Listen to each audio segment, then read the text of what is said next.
আবারও একটি মিনি ভিডিওতে তোমাদের সকলকে স্বাগত। এটি হচ্ছে কালী পুজোর পরের দিনের একটি মিনি ভিডিও।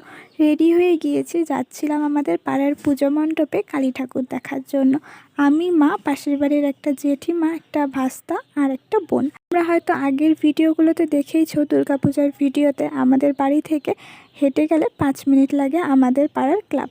তো দেখতে দেখতে আমরা পৌঁছেই গিয়েছি আমাদের পাড়ার ক্লাবে। ঠাকুর প্রণাম করে তারপর বাইরে চলে আসলাম।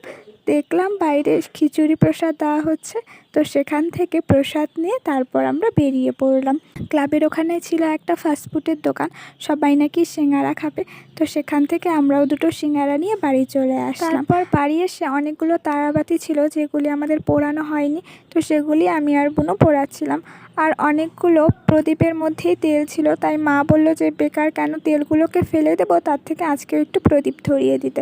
তাই আমি আর বোনও একটু প্রদীপগুলো ধরিয়ে